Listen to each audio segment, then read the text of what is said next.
What's going on, everyone? This week, it's footy season. Yoffs are still yon.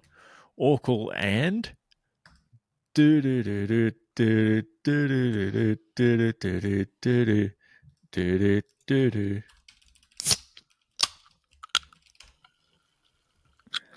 going on, everyone? We're here with episode 145 of Storm and Beach podcast, talking about all things great and garbage this week. What's going on, Keelan? Oh yeah, not much, Isaac. Just here to pod. YouTube viewers, please ignore all these captions. We haven't trapped Matt in the podverse, like the captions might be saying. I don't know where they're coming from, and I don't know where Matt is. So He spent so much time online that he has actually now become trapped online. Welcome to Storm in the Black Mirror. What has been going on? I don't know. Running. Usual. Yeah, the usual. It's I had the biggest run of the training block on Sunday, so it was 35k, and if I can, it was like a 90k week last week. So Jesus, but we're all good. We're on the taper now. It's all downhill from here. No, it is. It's just like marathon week. I'll do less kilometers in total. Yep. Than I did last week, so it's fine. Yep. It's just that one of those days will be the biggest. But yeah, total load and whatnot. You would understand loads. Mm-hmm. Yeah. Yeah, definitely familiar with loading, if you will. You've tried creatine before then? all downhill from here, leading to the biggest downhill, which will be the day you have to run 42 kilometres. Surprisingly flat Gold Coast Marathon. Not too many down or uphills, thank Christ. Yeah, that's very convenient. I've started a petition locally to flatten Parramatta Park. Mm-hmm. It hasn't taken off. That's a shame. But it is indeed hilly. I imagine when you're on a flat track, then you're going to be an absolute flat track bully at Gold Coast Marathon. Yeah. One can dream. Yeah. I assume it's just going to be pain in different places. It'd be like a walk in the park compared to you training. Yeah, when I run in the park. Mm-hmm. Yeah, exactly. Yeah. Don't confuse the two. Mm-hmm. Fair enough. Yeah, but that's about it for me. What's going on with you? A quick question: how long until when's the marathon? The first weekend of July, Sunday the 5th or something. And maybe? How many? Sunday the 6th. Are you running every day up to that point? Like, what's your schedule like? Normally, I have 2 rest days a week. Mm-hmm. I don't know about marathon week standby. Yes, I've got rest day tomorrow. And then Tuesday, Friday, Saturday. Monday, Tuesday. Oh, next week I get Friday off too. What a treat. That's good. Salty season gig day, actually. So that's actually incredibly convenient. Well timed. Yeah. It's also Islamic New Year, in case you're wondering. My training app, funnily enough, doesn't have that there. Weird. And then marathon week is 2 days off, but like most of the workouts are like much shorter. Mm-hmm. And then the Saturday is a shakeout run, so you just kind of fucking run around for the sake of moving your legs to keep feeling good. I see. Gotcha. Yeah. Well, yeah, definitely on the downhill. Then you've only got mere days worth of running left ahead of you. We're not quite in single digits yet, though. I don't know. But we'll push through. We'll get there. Mm-hmm. Oh, up to the main event. Yeah, thanks for asking. What has been going on? I've been attempting mowing. to mow. I legitimately almost lost the mower yesterday afternoon / evening in the mud. It almost just fully disappeared. I was that bogged, and I was not in a very good mood. Really, you weren't in a good mood. Literally, like up to the frame. So I was like a foot down on each tire. It was not good. So I put the ute. I was worried about using the ute to pull it out because I was worried about getting the ute stuck. So I put the ute in mud mode just in case, but managed to pull it out.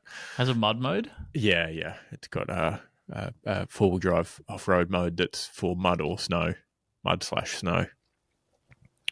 Yeah. So got it out at least, so that's fine. Whipped it out. And I might leave it a couple more days before I attempt to mow anymore. There's a lot less now. It is still a fair chunk of grass, but it's I don't know, 90% done, which is good. Nice. GZ, but 92 is only half of 99, idiot. So fucking. Well, yes. That would make sense given the effort I put in on Sunday, where I push mowed a fair portion of it because it was still very wet. And this is like knee-high grass, and my back and shoulders were killing me because I was having to do a lot of back and forth action. What's your farming level? Not high enough. Yeah, maybe look, I'm no expert, but may I suggest doing some fruit tree runs and potentially some hardwood tree runs on Fossil Island? I was just for that kind of passive XP, if you will. Yeah, I was contemplating once it's all down and cut, getting some native wildflower seeds and just scattering them along the sort of section down the middle, which is the I guess the natural bottom of the hill that stays the wettest, and then just growing flowers there forever, or whatever it is. What was that? Some GSM2 or whatever it is. Yes. Yes. Yeah, yes. Mr. Clarkson himself. Mm-hmm. Yeah. Yeah, exactly. Something along those lines, and just leaving it forever, and I'll just mow around it.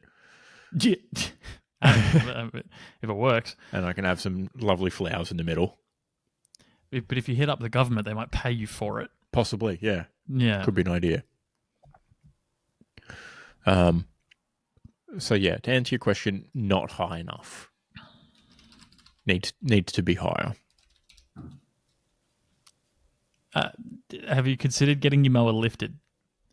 That would be not a bad idea. Normally, it would defeat the purpose of a mower. Yes. But in this case, you could get it lifted, put bigger tires on it, and then let those tires sink into the earth. Yeah, exactly. Even the push mower was sinking in at max height to the point where I was just mowing mud in spots and just flicking mud at 1 billion miles an hour back into my own legs. It was very painful. I'd argue that a mower running at 1 million miles per hour could probably get across your mud. Yes. Yeah. Yeah. Yeah. I need to fix my other push slasher because it throws the stuff out the side rather than back at you. Oh, how many too many mowers? You've been watching too many Greenskeeper fucking YouTube shorts, haven't you? Yeah, I have. I suppose if you count the old school manual push reel mower, I have 6 mowers. They are the rage on YouTube shorts. Yeah. For dudes that are really sweating their backyard putting green. Yeah. So golf course soon. Driving range into the cane. Yeah, well, I had contemplated that a while back. It'll be a while before I get that into green-worthy condition. I'll tell you that for free. Although it'd be very soft, so it'd be great for chipping in. It's probably looking like Oakmont rough out there right now, hey? Yes, very much so. and even the bits that are cut and look nice are very tall because they're cut at the tallest cut or second highest. But yeah, the rest of it is literally just cut grass laid on top of the ground. So very, very difficult rough at the moment. Hey man, you gotta have a challenge for the best players in the world. That's true. Exactly. I just started playing the YouTube. Sorry, I just started playing the YouTube video I was going to talk about next. Can't have can't have it me going out there every weekend and scoring 20 under. That just gets boring. Yeah, yeah. What a weapon. Look, while we're on golf, I did see a very funny YouTube, one of them reels, if you will, the other day. Just some investing advice. Sure. As we all know, S&P 500, pretty good place to put your money for that long-term growth. Everyone loves salt and pepper, of course. Everyone loves it. This guy. Since... Oh, no, I probably should have written down the stat. Now we're going to have to listen to the video. No, they got captions. We're all good. Don't worry about it. So what if we put it up on screen and we live react? No. How about that? Fair enough. I couldn't figure out how to save it somewhere useful, so I opened a YouTube short in a Chrome tab. And I was like, I won't be able to miss this. Yep. Okay, so since the start of 21-22 golf season, okay, so I assume that's the back end of the year 2021. Since then, the S&P 500 is up. Do you want to guess? 116%. Well, no, it's not. It's not up 116%, Isaac. That'd be fucking ridiculous. That'd be a lot of money. Okay, that's far too much money. 80%. No, okay, it's up 35.44%. It's about slow growth. Sure. Okay, and that's pretty good growth. But yeah, so it's up 35% in what 4 or 5 years. Math. Yeah, that works out. I mean, technically, with the way compounding interest works, whatever your balance is should double every 7 or so years with about a 8% rate. But we had COVID in there, brother. Yeah. That's fine. So this is probably ruining the vibes, given that it was probably a down year for a bit there. But also, a lot of shit went up during COVID too. So Afterpay went bonkers or whatever. Anyway, importantly, if you had bet on Scotty Scheffler to win outright at every single tour event he's played in since then, do you want to guess what your return would be? Pretty good. Yeah, 65%. Scotty Scheffler's more of a sure thing than the S&P 500. Yeah. Checks out. This is not financial advice. Checks out. He's very good at golf.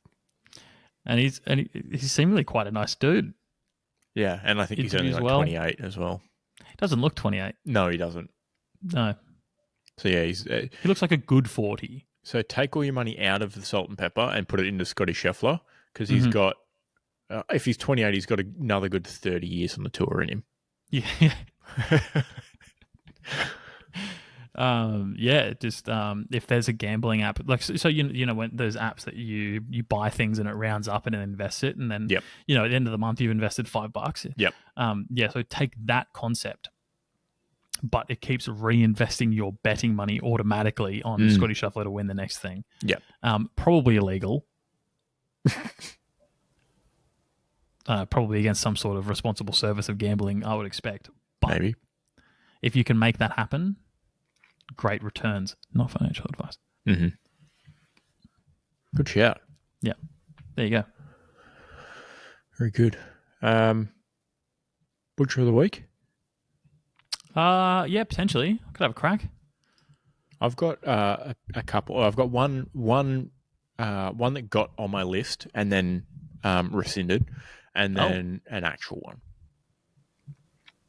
Have a crack at the rescinded. I'm curious about that. So I was going to watch the Yoffs, as I'm one to do. Yonded. And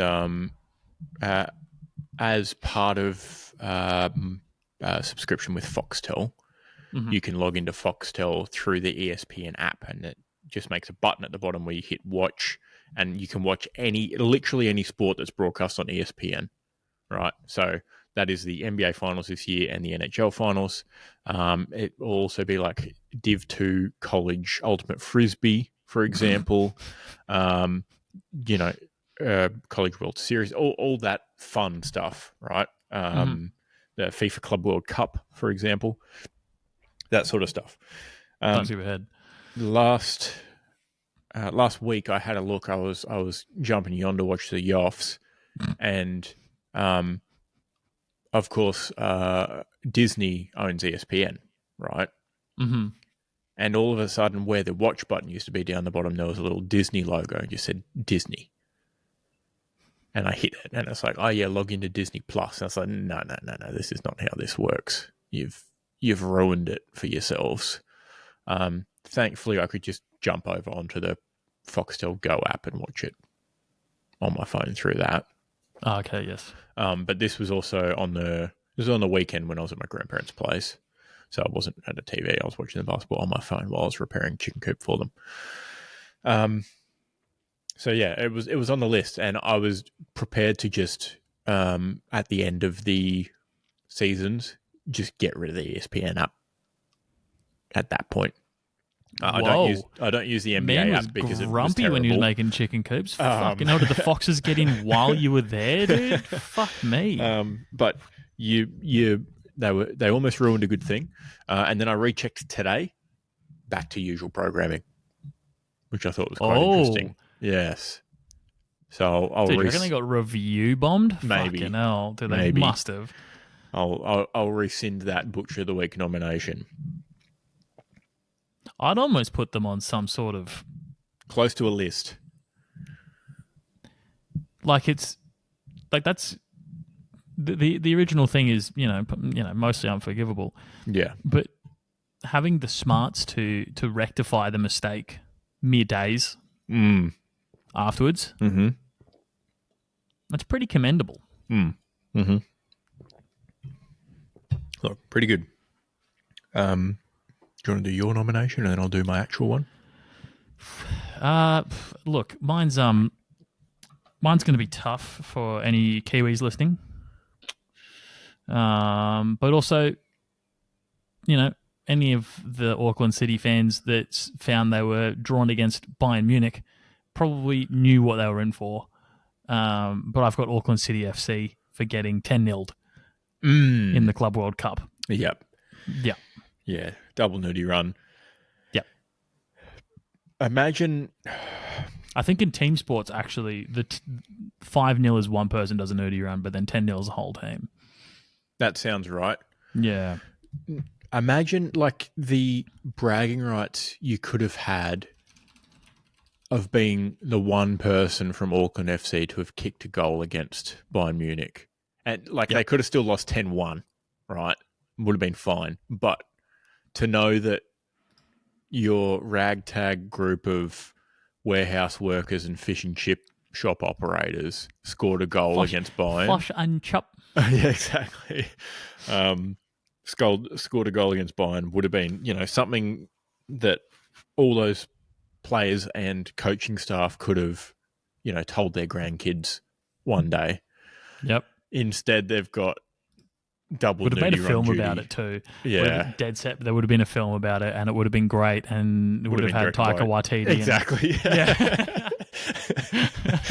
Yeah. Exactly.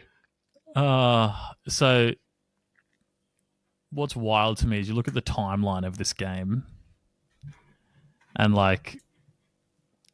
it's 6 minutes, 18 minutes, 20 minutes, 21 minutes. 45 minutes, 45 plus 3. Not even a, hey boys, we're about to go into halftime. You want to pull up for a sec? No. Here's another one. Yeah, they had the 90-second card up on the side, and instead of parking the bus, they're like, oh, let's just fucking get another. Have a crack, dude. Yeah. So 6-0 at halftime. Oh, so they eased off in the second half. Yeah, they did. They took out Kingsley Coman, who had scored 2 of their goals at that point. They took out Michael Olise, who had scored 2 of their goals at that point. You know you're memeing when you take off a defender. Mm. To be fair, I think Guerrero's more Guerreiro.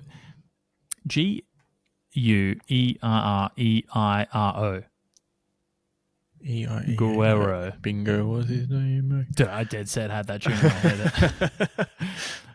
Rafael Aguero. I think he's Portuguese, but anyway, he comes off. I think he's more of a fullback, and they swapped him for a centre back to really park the bus, and then scored 4 more. Now, credit to the I don't know. Credit to Auckland of their shot efficiency. Of their 1 shots, it was on target, so that's good. Tough.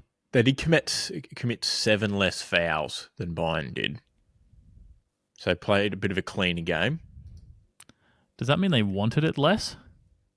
Maybe half the amount of offsides too, which is very good. Because they didn't have the ball.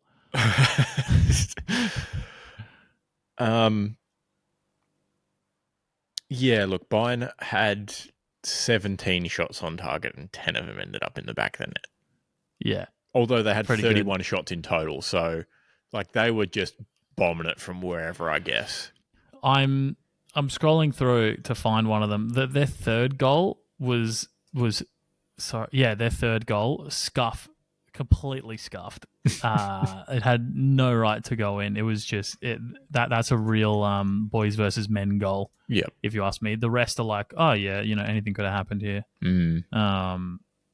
But it was like keeper comes out, doesn't get it, defender scuffs it, and then the final dude is the Bayern dude who then hammers it home. You're like, okay. Yeah, okay. But yeah, I mean, there's always next year.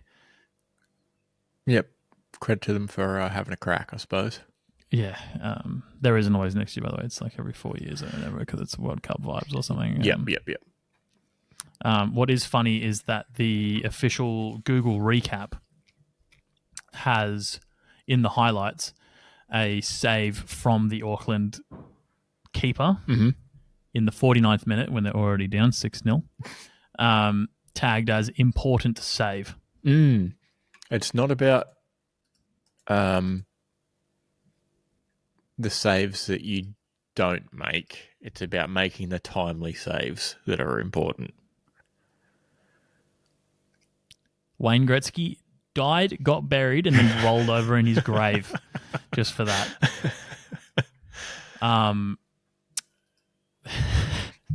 It wasn't even a good save, to be fair. He was standing up for the save. I can't look at that anymore. So. No, but like, you're normally like, oh yeah, important save. They put 10 past him. He tried just lying on the line at one point, though, chipping over him. Normally you're like, oh yeah, important save. And it's like Jersey Dudek's double save in, the that one Liverpool Champions League final. And it's like, goalkeeper flies down to the bottom left corner, stands up, makes second save. And you're like, holy fuck, that was important because, the game was tied or whatever. Yeah. No, it was, you're down 6-0 and you barely moved. Yeah. But yeah, sorry, Auckland City, to really hammer it home that you didn't do great. Commendable effort, though. No. You got there. Yeah. Not ideal. It's like group stage thing though, right? Oh yeah, they'll play others. They'll play other teams and hopefully score and goal, maybe not. I mean, that is possible. Could they cheese their way through withdrawing their next 2 matches? Is it like a top 2 goes pretty through? Unlikely. They have Boca Juniors and Benfica in their group. I suppose they got pretty bad goal differential too now. Yeah, I think Bayern are through on goal differential alone at this point. Yeah, probably. Yeah, even if they don't win another game, they'll be sitting in there 3 points, 10 goal difference. But anyway, yeah, like Benfica and Boca Juniors aren't the same weight as a Bayern Munich, but they're probably going to fucking hammer Auckland City, I would expect. Yeah. What if you just stood 10 blokes in the goal and then the keeper?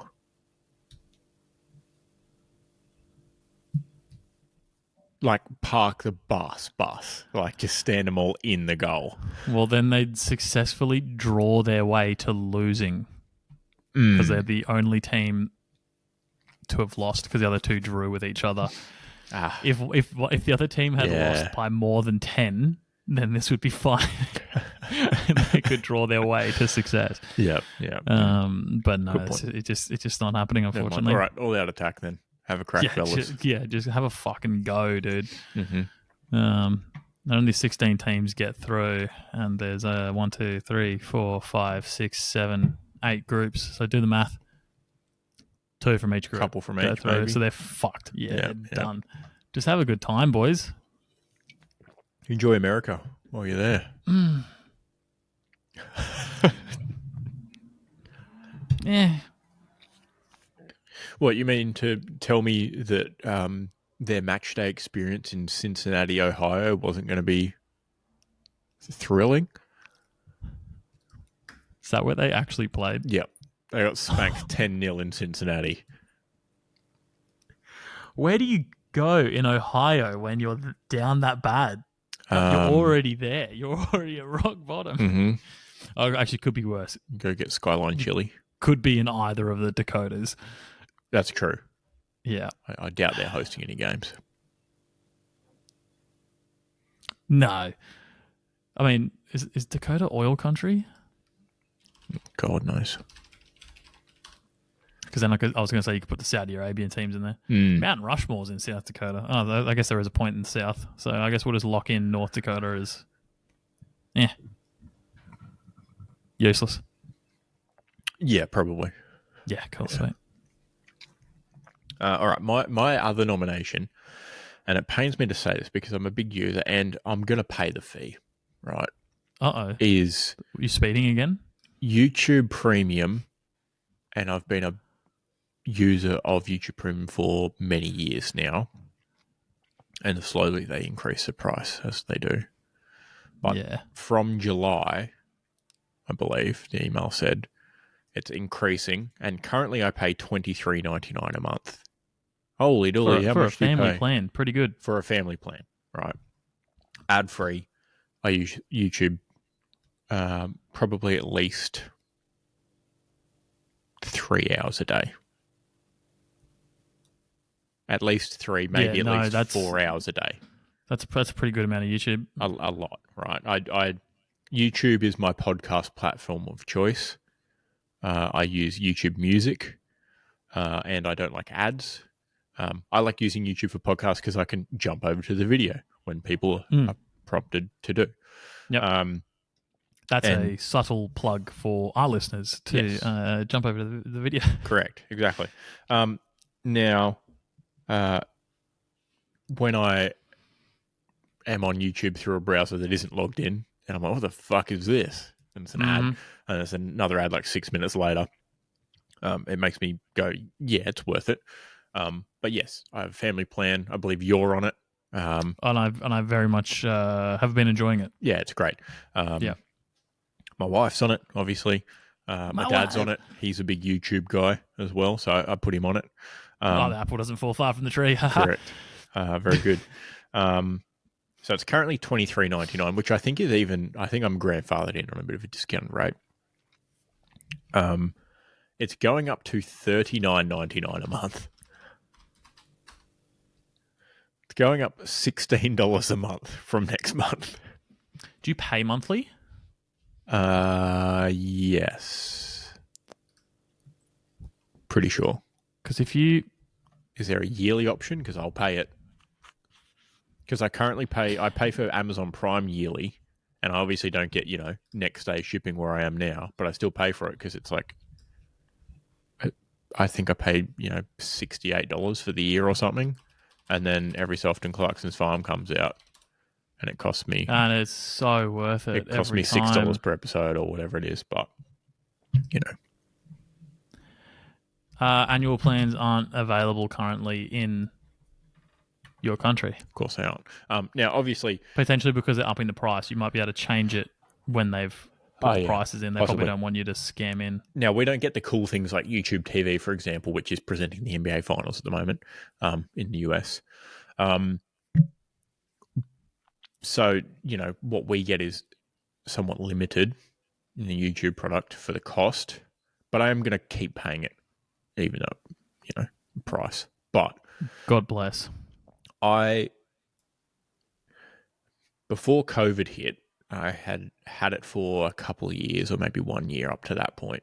And Christmas that year, YouTube sent me a Google Home Mini, which I still have, which is actually very useful because I have Google Wi-Fi with smart speakers and stuff now. So it integrates in. And then COVID happened and everyone lost a bunch of money and they stopped sending people free gifts, right? Which is a bit of a bummer. Because I think it literally just about balanced out as far as the cost of that device versus the yearly fee, which was pretty good at the time because it was, mid-teens of dollars a month, the cost.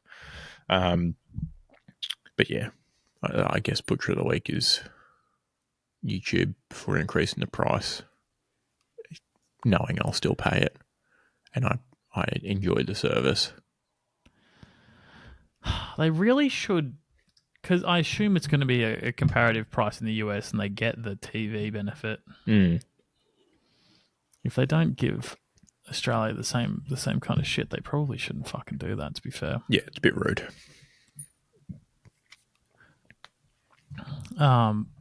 But you are doing God's work. Do you know how much Kitchen Nightmares and Hell's Kitchen I've watched ad-free? Well, I'm so much. I'm glad we're getting use out of it. I don't know, I obviously get a YouTube Music Wrapped. I don't know if I get a YouTube Wrapped and see how many ads I've dodged, which would be an interesting stat. I think I would have dodged hours of ads at this point. Yeah. Oh, here we go. Premium benefits. I've been a member since 26 August 2018. Huh. So far, minutes or hours played ad-free on YouTube Music has greater than 9,060. So I'm almost a expert YouTube watcher. That's YouTube pretty good. Premium watcher. I think the thing stopped tracking for background play at greater than 50 hours because it's well and truly above that, obviously. And greater than 860 hours of YouTube Music would be well and truly above that. And videos watched offline because you can download with YouTube Premium. 1,019 videos. Whoa. Yeah. That's a lot of it. I thought so I found mine. God bless. I have been a premium member since the 25th of December 2023. So thanks for that. Mm-hmm. Christmas gift that keeps giving. 830 hours of ad-free video. Nice. Which I think is pretty good. Yep. That is a lot of ads skipped. And the background play is definitely wrong because I have definitely listened to more than 45 minutes worth of content no not doubt. in the background. Yeah. No doubt. Look at this. I've even got a Trailblazer Premium badge for joining it within 2 years of launch. Oh, wow. Look at you. You're that guy that gets the fucking pre-order bonus and thinks he's top shit. Yeah, that's right. Oh, but also I really appreciate it. Thanks. And yeah, I forget about the offline videos thing until I've got a plane flight coming up, and then I'm like, oh, hell yeah. Yeah, it's very useful for that. Hammer at home. Because when you're not in the middle of a television series You don't I want find to it very start one. hard. I find it very hard to go, you know what? I will start this show while I'm on a plane. Yeah. Because it's too much risk. Mm-hmm. What if you hate it? Mm. What if it gets a little bit too sexy and there's children in the seat next to you? Whereas when you put on a Warhammer YouTube video, you know that there's nothing fucking dodgy that's going to happen in that video. Nothing you have to worry about when your phone's in the phone holder on the back of your Jetstar seat. Yep. The only thing you're going to have to worry about is yourself being too turned on. Oh, that's fine. The seatbelt does all the work. Tray table down. Slightly angled up, actually, from the... yeah, wowee. Should we shit list then? Yeah, I guess so. I've got no movements. I've got nothing. Oh, too. good. Well, that's all right then.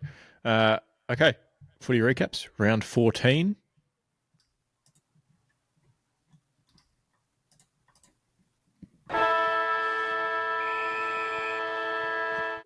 Found Sorry them, for the actually. delay. I once again got spammed, not spammed, Christ, scammed, the other one, by the preview sound by default. Yep. So it was all me there for a moment. I enjoying also the MCG by myself. Yeah, I also did a preview and then quickly clicked over to live. Yeah. It happens.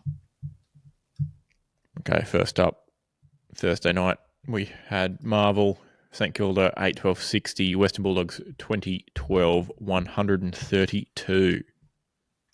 It was a Thursday night, and Sam Darcy made them look like shite. Doesn't have the same ring.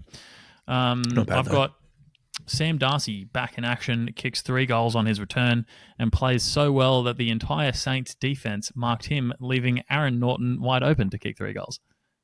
Very good.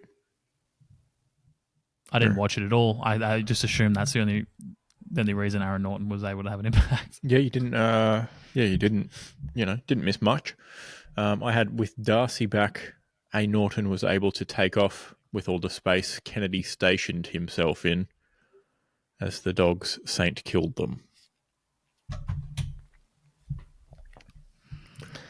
One brain cell, honestly.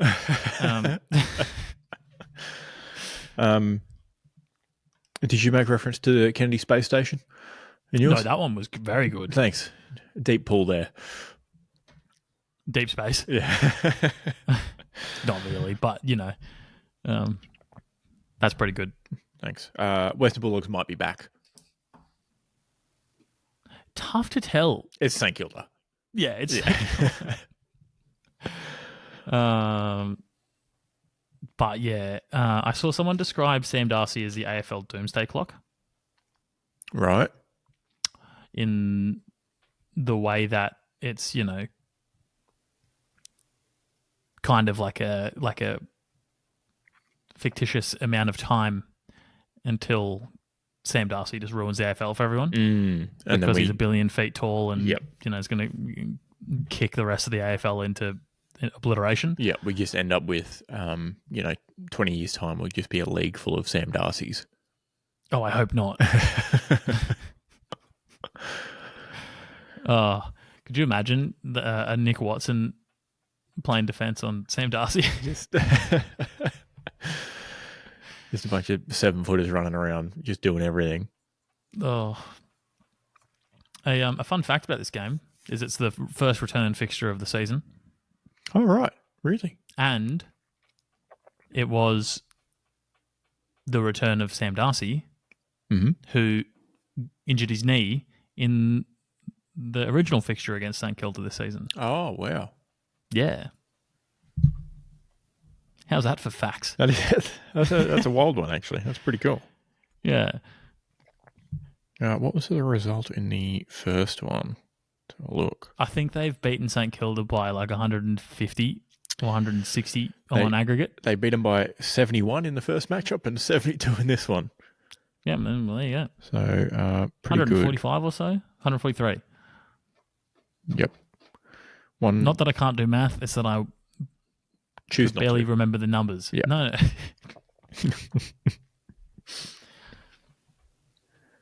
Wild stat. Very cool. Yeah. And should have known. Aaron Norton kicked 3-2 against him last time too. So, and he kicked 3 straight this time. Should have backed him to bag some snags. Yeah. Should have had Sam Darcy on the returning snag bag or Roonies. Yeah. Yeah, he would have been a big one. For sure. All right, happy to move along. Incredibly happy to move along. Friday night, York Park, Launceston, Hawthorn, 6-11-47. Adelaide, 5-14-44. My heart, my poor stinking heart, my God, what a game of football. Very good. If you don't like that, you don't like footy in Tassie. Yeah. Better get used to it. I had the Tassie Tango ended with a climactic finish as the old Hawk laid it out for Newcombe to finish with the money shot.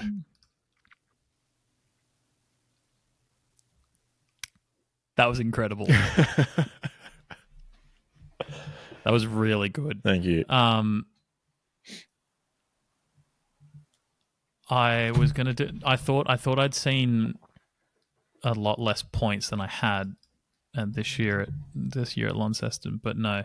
I did put on the. I was out Friday night, but I wore the Hoxeston hoodie. Nice. Hoxeston hoodie is undefeated. So very good. Had me for a bit there. And I've actually got a poem for this occasion. You got a poem? Yeah. That first recap I gave you was a bit of a just in case I couldn't finish the poem. Yeah, right. Fair enough. It was Friday night. The birds couldn't take flight. Cold Tassie conditions kept the game nice and tight. But only one team could go home with the win. 'Twas a chance for a draw, but alas, the Hawks didn't give in. They fought and they knocked the Crows down. Those plucky young Hawks with the takedown in L-Town.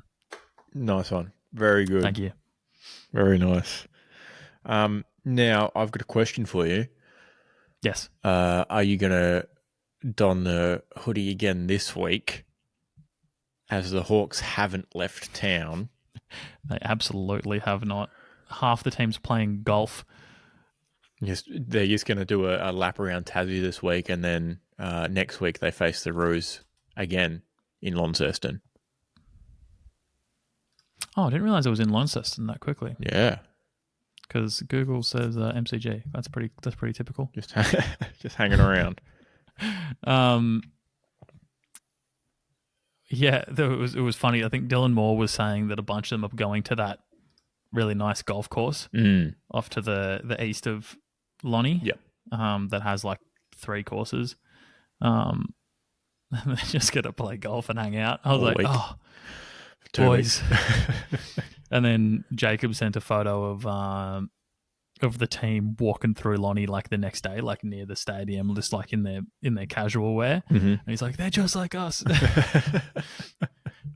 Which is funny because of also how many times the Hawk social media used that song at the start of the year too. The They Not Like Us one. Yeah. So, yeah. Very good.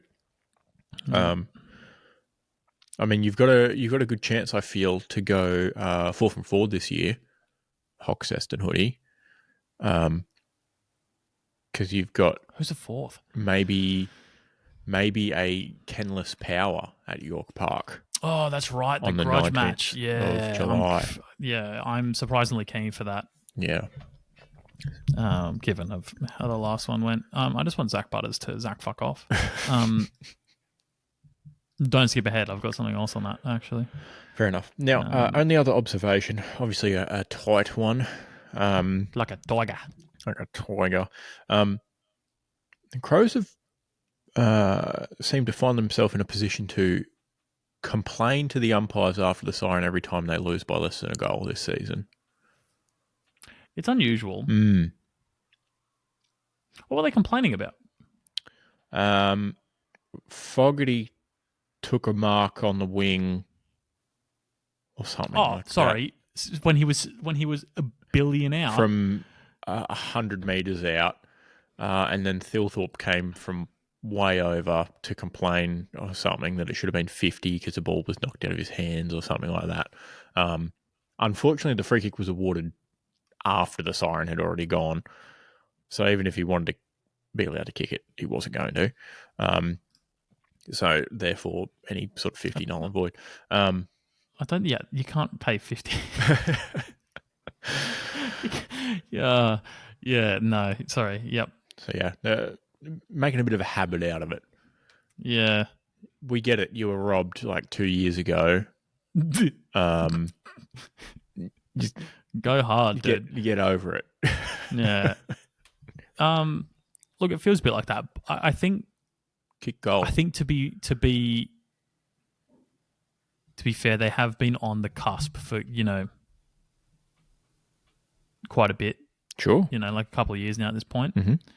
And so I think they maybe more than anyone else appreciates the slim margins, I guess. But I think you gotta pick your battles, and that one looks like a pretty petty Tough look. go. Yeah. Um, Especially given like they were dominant early. Mm-hmm. If I remember correctly. Yep. They went out to a dominant 2-goal advantage at quarter time, and then continued that in the second half. And in the second quarter. Yeah, that was the problem. Is that the Crows were dominating early in the game, and then they were up by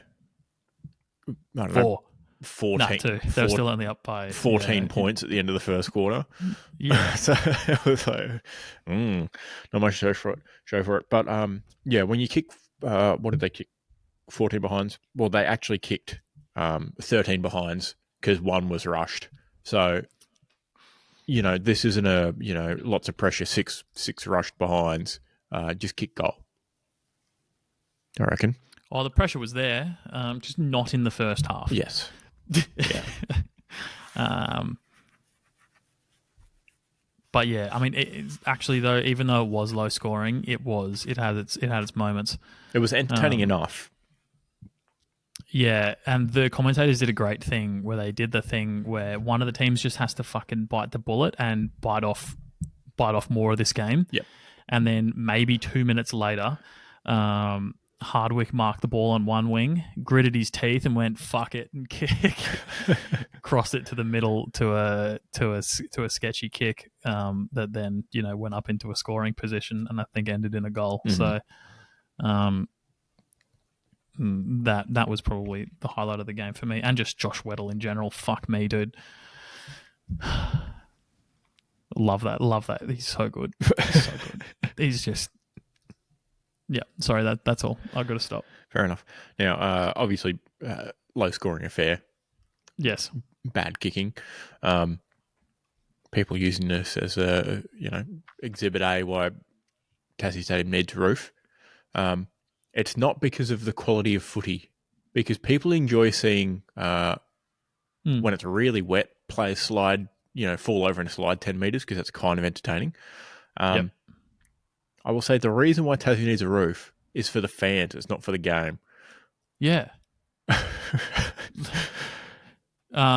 Because you're not running around. The guys out there that have steam coming off them and look like choo-choo trains running around out there, they actually feel all right.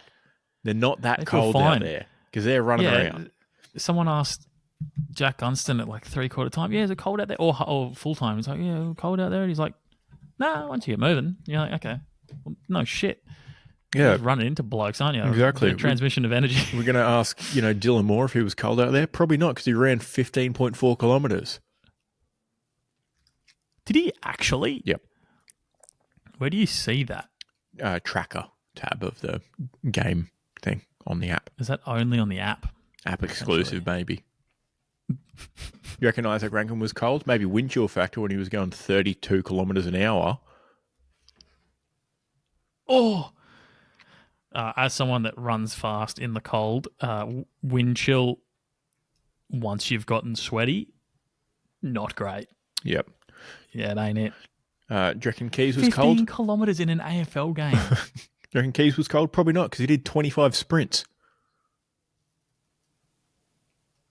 I do like Keys. Yeah. I'll give that to the Crows. Mm-hmm. Always gives a little bump to the Crows. Nice. Thanks. Nice. That was good. All right, Saturday afternoon at the Gabba. Nah. All right, moving on. Saturday afternoon at the MCG. You've done Carl Amon dirty. He did 15K, but then 3 of that was at high speed. Yeah, it was moving. Yeah. Dylan Moore also did 3K at high speed. Sorry. Yep. Yep. Anyway, sorry, we can move along before I hock too hard. Gabba. Brisbane Lions 13-18-96. GWS Giants 17-5 107. I fucking said this would happen as soon as I shoot in these stupid stinking lines. Mm-hmm. Sorry for everyone's ears. It was necessary for the bit. Pretty what was that your recap? Oh, that was it. Yeah, nice, good. I'm fucking mad about it, hey. pretty rough when you go to half time and one team's kicked more than double the scoring shots. 9-10 to 8 straight. And then you go on to lose that one. Tough look. Is that your recap? No, not at all. What did I have? I said that Hogan and his CAD man were able to draft up an accurate representation of a winning score as it is. What does that say? Here we go. As it begins to be evident how overdue a Gabatoir redevelopment is. Noting significant injury on the ground.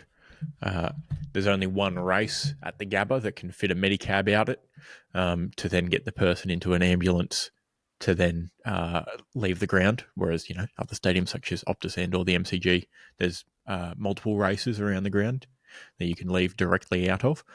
I.e., the ABC grandstand coverage was using that as an example as to why the Gabba is outdated.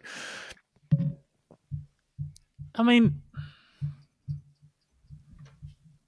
don't talk shit about the Gabba. Yeah. That was for Heritage. Jack Payne's injury. Ruptured patella tendon. Yep. Prior to scans is the initial assess. Yep.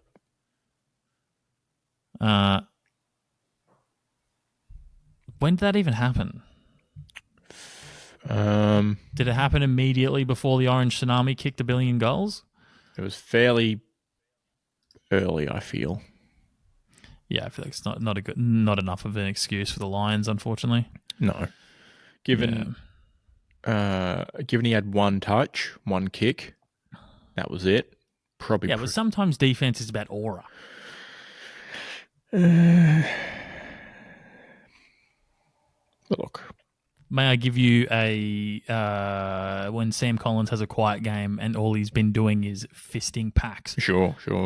Yeah, but that's big energy. Sometimes the forward is bigger than you, and you just have to be there. Fair enough.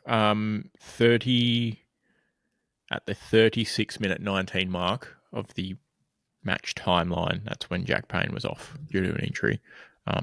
Given there hadn't been another update since 29 minutes, I'd say a portion of that time was taken up in getting him off the field. The score worm goes a bit dead. Yeah, so technically the first quarter went for 42 minutes and 51 seconds. Importantly, Lions continued to lump on score in the second, so I don't think they can blame it on that. No, they kicked 4-8 in the second half. So figure it out. Yeah. And Hipwood was down back too, no excuses. Yeah, he got swung down back. Now, a little stat. I think, was that from this game? Must have been, yeah. First time the Giants team fielded without a player from their inaugural side in it. 315 game history for the club. First time ever, which is kind of wild. Obi being... Was he out? He was out. Yeah, he was still out. And Callan Ward probably as well.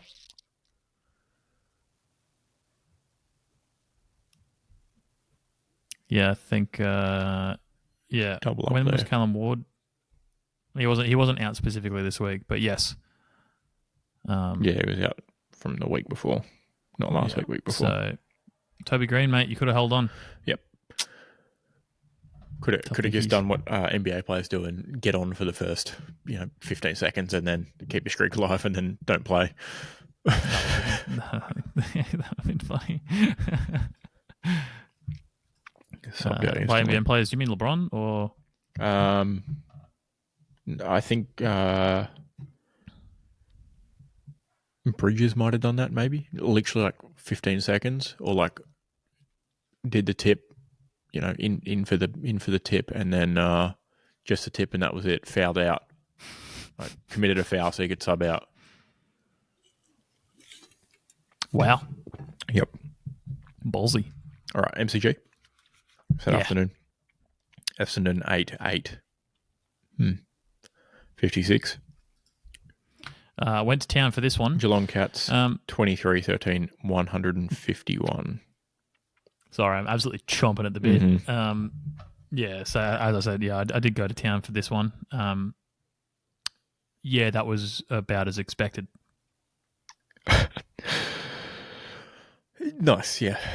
Yeah. Pretty straightforward. New war propaganda film just dropped, directed by Cameron and starring S. Neil, shows a fleet of Hellcats obliterate a buzz of bumbling bombers with minimal casualties. Yeah, that's pretty good. Thanks. I thought Matt had done all the war bits that could possibly be done with the AFL, but I guess not. Yep. He lives on in spirit with us always. Yeah, I mean,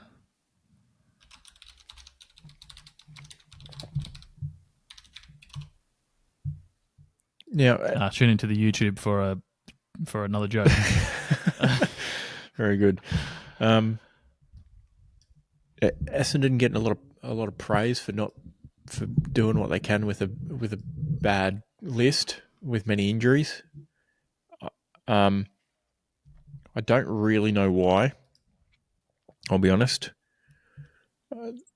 Yes, they're, technically only 2 games outside the 8. They have the 3rd worst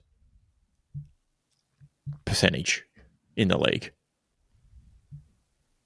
Lines up. Yeah. So it seems fairly accurate. I just don't think...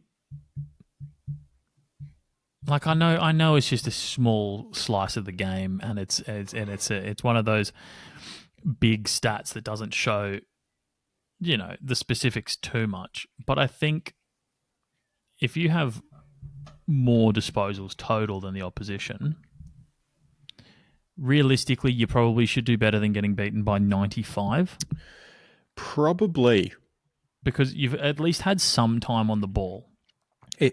If you've had more and your disposal efficiency is only 3% less, it should be, you'd think it might be fairly even.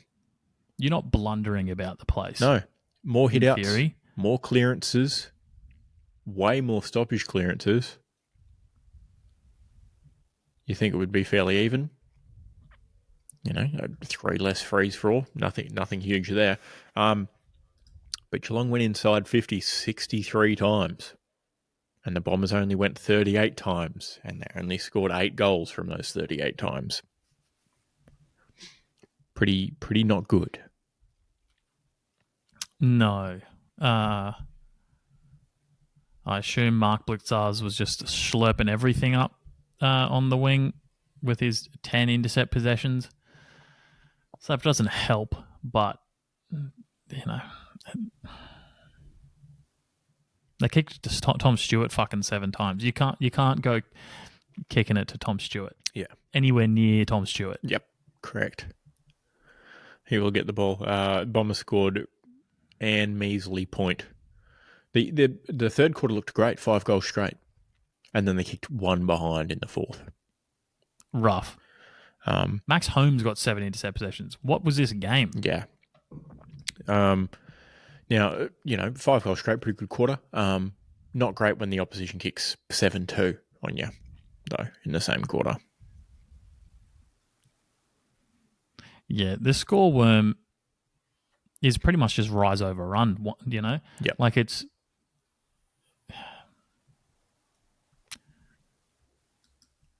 It is the perfect diagram for teaching kids gradient. But result as expected. Yeah. Should we move along? All right. North Melbourne home game at Optus Stadium. North Melbourne 10-7-67. Fremantle 10-13-73. As North continue their tour of WA, they remind yet another LGA of why they don't support North Melbourne Football Club. Very good. Yeah. Makes sense. Mm-hmm. Doesn't fucking... I don't understand why they're doing this. Money. Sorry, no, I now understand why they're doing this. And it stops the WA clubs from complaining about travel so much, which is fair. They're the only teams that should be complaining about travel. Yeah, given time zones, actual time difference. Yeah. And I had the Dockers felt at home in the wet conditions as they hold on 4 points by 6 points. Nice. Yep. Dockers in their stealth strip. Yeah, the chat was blowing up over that. Yeah. I don't know what everyone's problem is with it. It was fine. Yeah. Zach was against it, I think. Incredibly against it, if I'm not mistaken. Yeah, I believe so. He said, why don't they bring back the all-white kit, if I'm not mistaken? Mm-hmm. Now, it was interesting because it's just, black with some purple on it. It had enough purple on it. It's not bad, but it's the colour rush like that we've been asking for. Yeah, we keep asking for these. Yeah, I guess so. It was fine. Actually turned into a good game of footy. It surprised everyone. Yeah, North very much almost did it, but then they didn't. I don't even have a photo of the kit. Just go on the playing match ball report. from memory here. Yeah, for some reason I went to the group chat because I thought someone sent a screenshot of their telly. No, and I thought seeing a screenshot of the television would be more efficient. It's stupid. Yeah, I rate the kit, especially against North Melbourne. Sure. Who are in predominantly white. Yeah, I think that's fine. It's definitely fine. I guess the only thing I have against it is black/charcoal grey is not one of their team colours. That's the only issue I have. I think that's fine because their predominant colour comes through in the purple. Yeah, I guess so. Just allow it. Allow it. I could be called hypocritical about pink, dude. Pink, but that's fine too. Just embrace the change, bro. Yeah, it's fine. I mean, it's what we're asking for. Full set uniform. It's not like they're rocking this as their home or away kit. No, correct. No, it's just their special edition. Yeah, exactly. Which I'm all for a few more special editions throughout the year. It makes especially if they look good, it makes people buy like two Guernseys a year. It's good for sales, I would think. Exactly, and I'm just glad they didn't wear like white shorts with it because they were the away team. You would have been fucking livid. I would have been fuming. I wouldn't have liked that. No. Actually, no. I would have joined you on the hate train. Yeah. And I'm glad North Melbourne wore their blue shorts because it was their home game as well. My black and white TV was pretty satisfied as well, given the predominantly black and predominantly white Guernseys. Yeah, so perfect. Completely fine. Okay, on to Sunday, Adelaide Oval. Port Adelaide, 14-9-93. Melbourne, 9-14-68. my favourite part of this game was when Zach Butters started a fight and then got knocked over by 4 blokes. You're really developing a hate relationship with Zach Butters, aren't you? I legitimately had a thought today. So I walked back in from my run. Runner's high, endorphins are flowing. Sure. And then because I was cold, Walk back in from your run. Yep, go on. I'm not running up the stairs. Mm-hmm. Yeah. Anyway, and then I had such a hot shower that it melted the skin from my bones, which is the best thing after being fucking freezing cold. Sure. And I had the shower thought of maybe I'll, pivot on my recaps. Maybe I'll see if I can come up with some positive ones. And then I remembered Zach Butters existed. And then he made a fool of himself they won.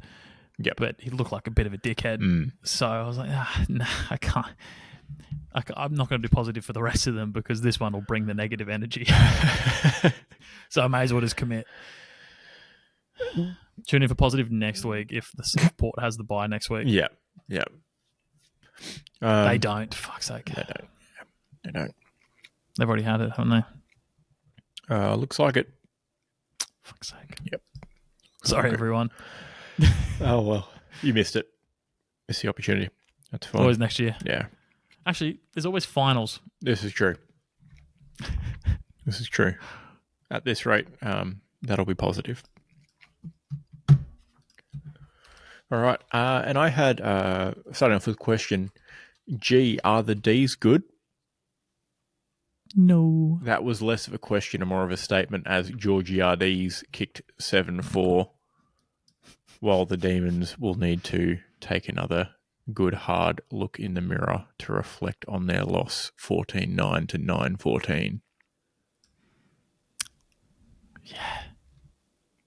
Tough all round. Are the D's good? Yeah, no, I got it. Yeah. Answer is yes. I think from what I heard, that was the most scoring shots by a power player ever. Nah, this century. Wowee. So still pretty good. Pretty good. Which was what, sorry, 11? 11, yeah. 7-4, wasn't it? Yeah. Pretty not bad. The radio commentators were given a bit back on behalf of Max Gawn to Stephen May for not having a great performance while playing on Georgiades after last week's debacle. No, Stephen May had a fucking nightmare.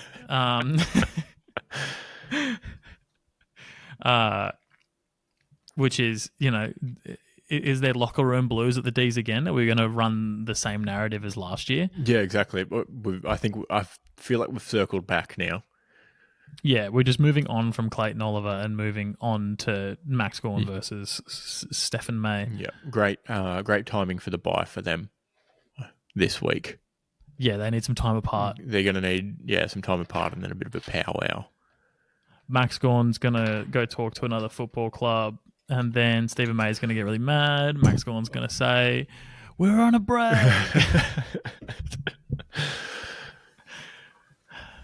There we go. We can put a full stop on the podcast. That we've done the Friends reference. Yep. We've made it. Mm-hmm. Great. Look, I don't like seeing the Power win. Simple as that. But yeah. One of them kicks 7 goals. What are you going to do? Yeah, I mean, it is what it is, isn't it? Mm-hmm. Yeah, tough biggies. Simply kick goal. Again, I mean, it can't be that hard. we're at that point in the year. Like, I'm looking at Google right now. Yep. There's plenty of resources here on how to kick a goal. Yeah, I mean, I get kicking consultant ads all over my social media all the time. Targeted ads. That's for kicking your chickens, though, isn't it? No, it is for kicking footballs. Oh, okay. They've got You images get the of guy the that's like- precision version Sharons with the line down the middle, Oh, so you can see if they have a good backspin on them. oh that's actually kind of good. Yeah. Do you get the guy that's like, you shouldn't be kicking here, you shouldn't be kicking here, you shouldn't be kicking here? This is what it should look like when you're kicking to a player. I get that guy all the time. And like, it's one of those things that, yeah, those kicks would look fine, but also the player has to slow down or Maybe. not jump for the ball. And it's like, no, you're kicking into a bad possession at that point. Maybe. I'm not sure. Yeah. Possibly not. The guy that I get ads for is literally called the kicking consultant. Oh, okay. That's his handle.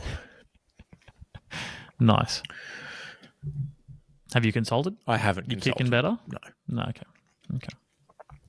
That could be a series we could do. Yeah, could be. Yeah. Consulting with the kicker. You've got enough room. Yeah.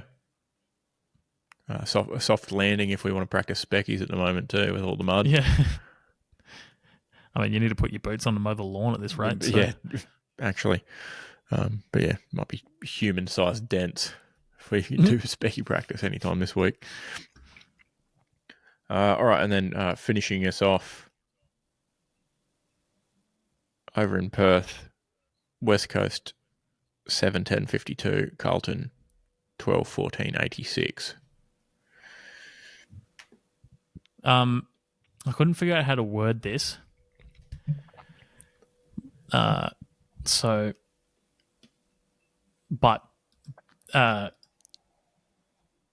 Essentially, I wanted to make fun of the injury to. I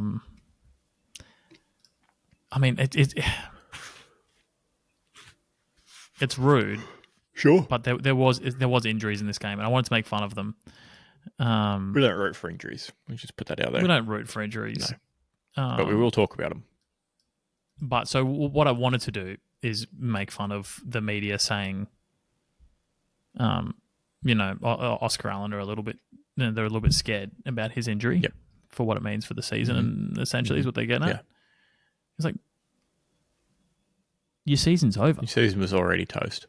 He should be only scared about what's going to happen in his free agency. Yeah, it's more scared about the value of him. Yeah. Then they ruled out a serious knee injury anyway, so good on him for not getting injured. Mm-hmm. But yeah, that's why I couldn't word it eloquently. So. This one's all yours, Fair mate. enough. We don't root for injuries. Simple as that. Yeah, we don't root. Yep. All right, I had Carlton gets the lollies as Allen goes down.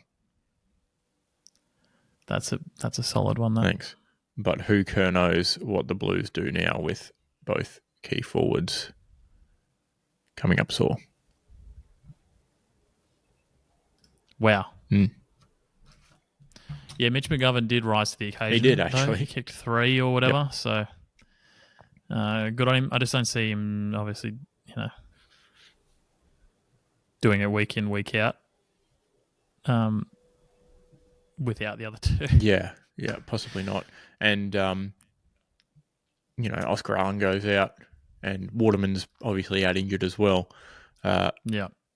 So, who steps up for West Coast? Their ruckman kicks 3-1.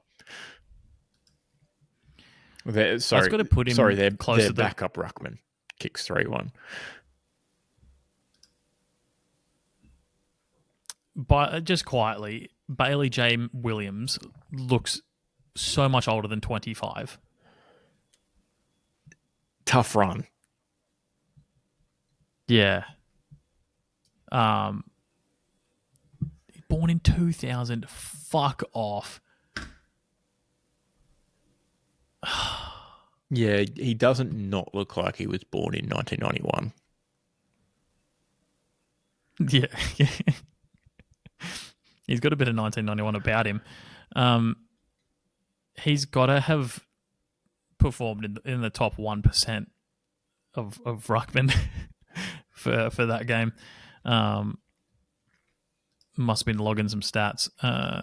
So good on him. I'm sure that'll go on his highlight reel. Mm-hmm.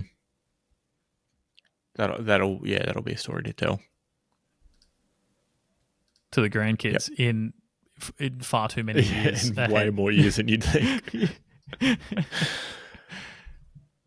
Well, that was footy. Yep, we did have one interesting stat from this game.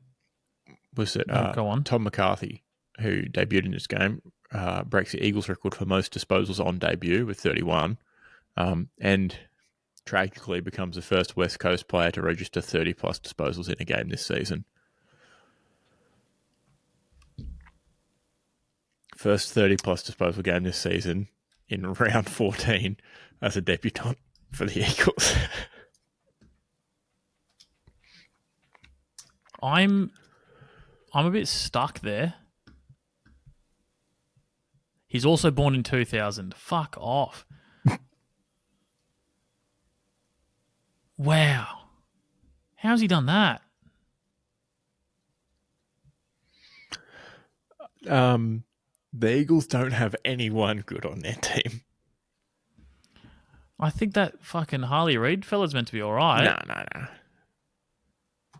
He logged 28. Sucks to suck, Harley. Wow. Sophomore slump for Harley Reid. We are so deep into the season. It's nothing to laugh about. It's a bit tragic, isn't it? They're the last team then to have logged someone with 30 plus. They've got to be. This season. They have to be. Because all the bad teams have, big accumulators still anyway. You like Essendon has Merritt. Parrish. Sheasel gets a bit. St Kilda have Wangadine. Yep. Richmond, Taranto racks them up. Yeah. Wow. Well, good on West Coast. That's got to be some sort of disposal parity for the season then, I guess. Good on them. Yeah. Either way. That's funny though, because they are they're probably one of the reasons the circle of parity is so easy. Yes. Yeah. Definitely. Really, they just need to. They're the missing link. It is actually a bit of a weird spot being bad though, isn't it? Because it makes the circle easy in the way that anyone can be the team that beat you. Yes. But also, who you're going to be. Mm-hmm. Yeah, it's a real problem, the circle of parity. It's a real paradox in a way. It is. But yeah, at this point in time, West Coast will probably have picks 1 and 2. Hell yeah, dude. Good for them. Yeah. Maybe. In like 3 years' time. Yeah. Hey, maybe they'll go on a dynasty run. Who knows? Yeah.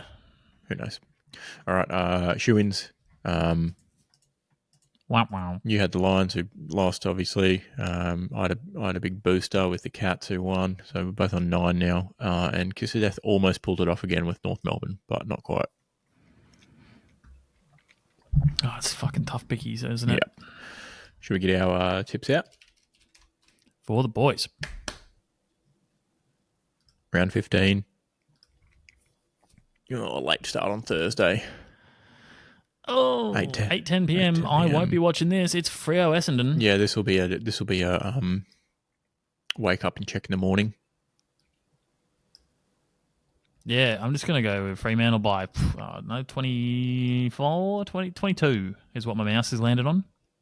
I'm going to go Dockers by 30. Whoa. Oh, wow. The line set at 29.5 on Bookmaker of Choice, so let's stick with that. At the Cattery, we've got Little Cats versus the Big Cats. House Cats take this one home. the House Cats have home advantage, Yeah. and they're in And great form. They're just much less fraudulent than the Lions are at the moment. Definitely. 2v3 still, which is a big clash. Yeah, I tell you what, if I was, if I had, if I could swap games, Hawks playing the Lions, 3-4 weeks ago or whatever it was, I'd much rather play them now. Yeah, Yeah, like I don't want to say fall from grace because it's a bit dramatic, but they're definitely in a bit of a patch. All right, MCG on Saturday afternoon, Carlton, North Melbourne.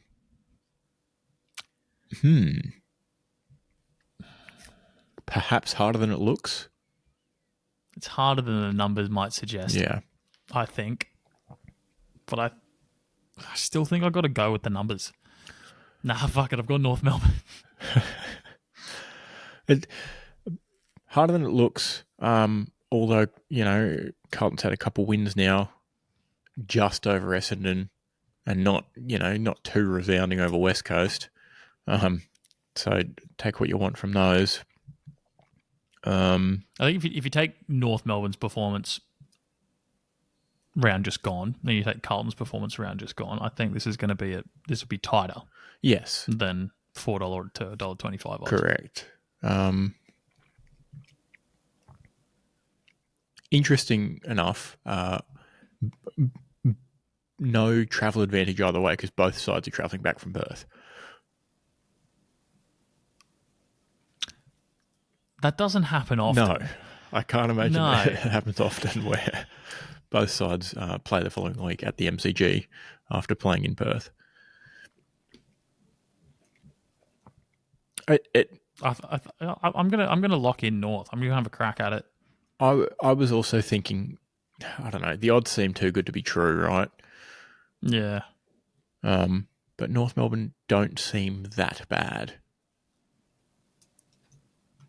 Yeah, and I think Carlton could get a little bit lost here. Yep. With injuries. Yep, exactly. A bit banged up. North Melbourne, Adelaide Oval, Port Adelaide, and Sydney. It is Port. I Probably think Port. On a bit of I'll tip Port and be very happy if Sydney win. Sure. Yeah. Yeah. On a bit of a run. Marvel, Collingwood, St Kilda. God bless, it's Collingwood. A bit of Pies.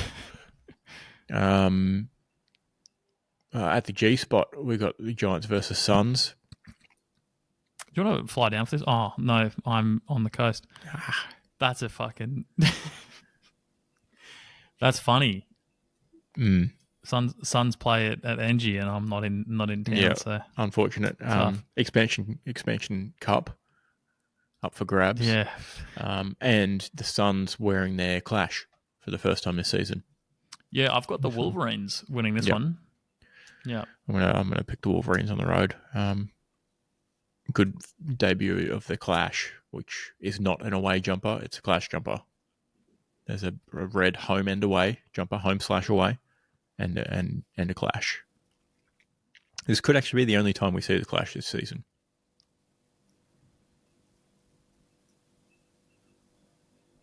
Yep. Unless they play. No, it has to be because now we're on. Oh no. Unless the Suns play Sydney away as well. Again. Yeah. Which they don't. Have we had Q Clash Brisbane? In Brisbane, yeah. They didn't wear it. Okay. Brisbane wore their Bears. That's right. Yeah, that's probably the only time it's happening, isn't it? I think so. Anyway, and the game we can't shoe in, Dogs Richmond. Dogs by a lot. Yeah. Hammer the Dogs. And by hammer the Dogs, you mean like hammer them with treats because they're very good boys. I mean, bet with your head not over it and whatnot, and fucking, Do not go around hammering dogs. Oh, you meant violence. Oh, yeah, no, don't do that. Don't do that. Okay, All right. all tied up. You lost most recently. Can't take the dogs. Yeah. Who have you got shoeing of the week? Oh, does that mean I choose first? Yep. Oh, that's a treat. It's been a while. I think I've got to go Pies here. It would be silly not to. Yeah. It's an easy shoe-in week, this. And I'll go the Dockers, and I guess hope to wake up to good news, I think. It is great shoeing in Thursday or Friday night game, though, and just fucking Getting it over done. with. Yeah. Yeah. Yep. And Kiss of Death will have... Yep. How rough. Richmond, I suppose. Yeah. Yeah. Tough Vickies. They're not coming back from this one. It's what it is. It's going to be a bad margin game for the KOD. Definitely. All right. Any other footy news? Not from me. Cool. Moving on. UFC on. NHL. Yawn. Panthers are up 3-2. Looking to seal it out at home in Florida. Pretty dominant win again. Oilers went to their backup to start in Game 5, and after squeezing out a win in Game 4 with him, it didn't work. So who knows if they go back to their usual starting goalie or not. Possibly not. So if they can drag the Panthers back to Alberta again for another Game 7, back-to-back years. I did see another NHL fan on Saturday in Bunnings, actually. What was he wearing? He was wandering around Full in a kit? St. Louis Blues jersey. Oh. And, Australia, you've got about 3 weeks to wear a long sleeve shirt. Yeah. So, it was good to see. So I said, "Oi, mate, who you got in the cup final?" And he's like, "I would like the Oilers to win. I just want the Panthers to lose more than I really want the Oilers to win." He was like, "Obviously, I'm a Blues fan." And I was like, "Yep, clearly. Is that a Nathan Walker jersey?" And he was like, "Yeah, it is. Nathan Walker, Aussie who plays for the Blues, which is cool. I'm hoping for this guy's sake, and for my own sake, we get to see another Game 7 this year. Do it for the fans. Yeah, do it for the fans. Do it for the 2 NHL fans. Mm-hmm. Yeah, pretty much. Just quietly on that, I did see someone today on my run running in a Liverpool shirt. Nice. With a friend, and I made the mistake of interacting with this person because I was like, I saw him from a mile away. I was like, I know that shirt. Mm-hmm. That's 1920 Liverpool shirt. Yep. It's a pretty good shirt. I couldn't fucking think of anything funny to say to him, and he was running with his mate. It's very important, running with your mate. Yep. In this, and I said, "Hey, you'll never run alone, eh?" As I ran past. He didn't say anything. He didn't yell after me or anything. Just nothing. Underappreciated. I'm surprised I didn't butcher of the week myself earlier because it's just been weighing on me since. Yeah, you'll be thinking about that one for a while. I think late at night. It's definitely a late night. Fuck, I did that thing in kindergarten. It's joining the 3 other embarrassing things that have killed me. You're gonna have to run elsewhere now too. No, I'm fast enough. He was not looking like he was going to keep up with me, so it's okay. Yeah. Underappreciated though. Good call. Thanks. Didn't you hit him with a, "Hey, nice shirt"? Nah, because I didn't want. I've done that before, funnily enough, and I didn't want his friend to think that I just liked the friend's just like activewear shirt. I wanted no confusion, and in so I think I instilled some confusion. Possibly. Look, best case scenario, the guy also has late night thoughts of, "Oh fuck, that's what that meant. That was actually a pretty good joke. Hopefully I'll see him again." Yeah. Thinking about you. So I really hope fingers crossed to that. there's a man out there thinking about me Mm-hmm. as he goes to sleep. Last thing he thinks about. Last thing on his mind. Ask him what he's doing. Oh, very good.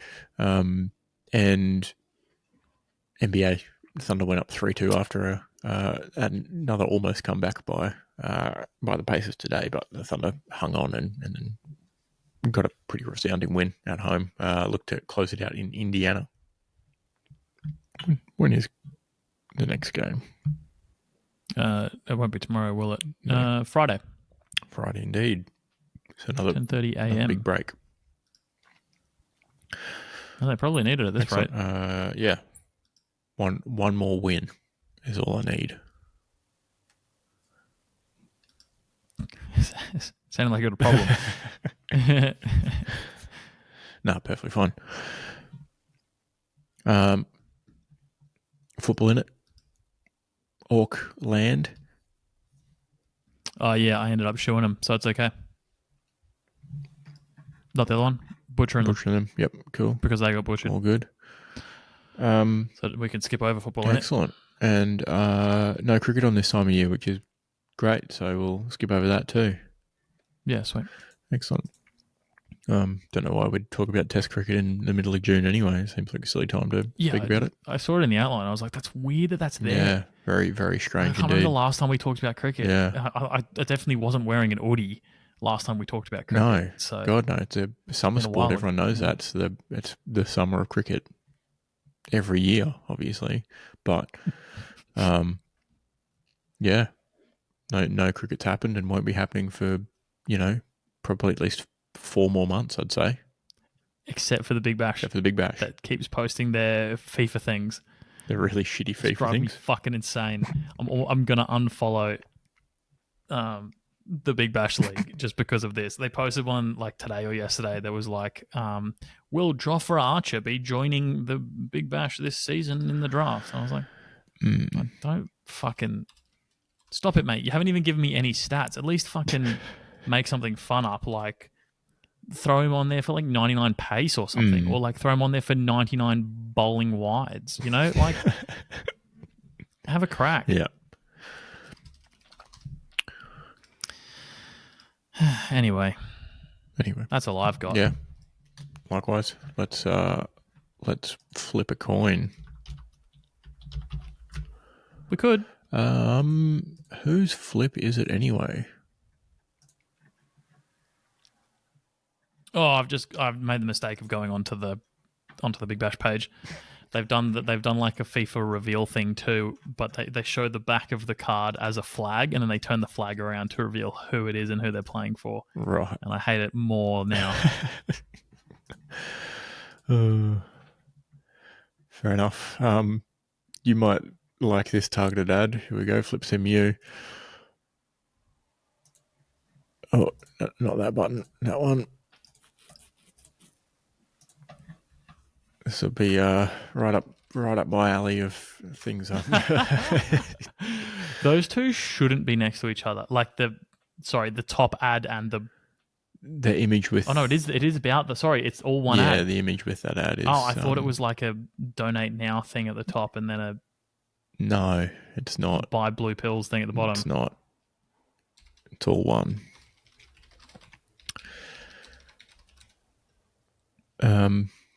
I don't like that very much. Can you find out what they're asking for? Probably donations. Oh, you should have incognito that, dude. So that way you don't get more. Well, you at least get less ads. Yeah, that's fine. Yeah, global aid in it. Let's see what we roll again. We'll roll again. What? You flipped a coin. There we go. I just refreshed. You piece of shit. I didn't officially flip. You flipped a coin. Oh, great. Now I've got the banner ads. They've got me. That ergonomic chair doesn't look that ergonomic with the footrest like that, if I'm completely honest. I'd never get what the point of this is, because your body's just in a jackknife position. Yeah. I actually don't understand. Yeah, you're like a...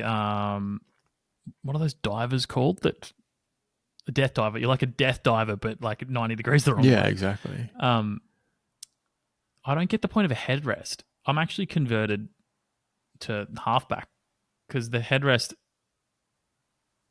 I find is normally too far forward for me. Yeah, it makes sense I with can't someone put with it back. your sort of pace and dash to move from fullback up to halfback. Nice. Thanks. Yeah, I got the pace on the ball. All right, Can't kick it though, but I got pace on the ball. Yep. That's all you need. Your flip, sir. Your Okay. call. Hold on, let me think about it. Okay, I'm ready. Flipping. Heads. Big double win for yourself and haunting Matt in the chat. We'll take it. Very good. Well, we're fucking all the way All back. the way back. All the way back. That's great after your loss last week. It is. That's a big swing. You are 24 and 26 lifetime. It's an 8-point swing. 24, 26 lifetime. Cool. Thank you. See you next week. No. Thank you. Appreciate it. Just a cheerio.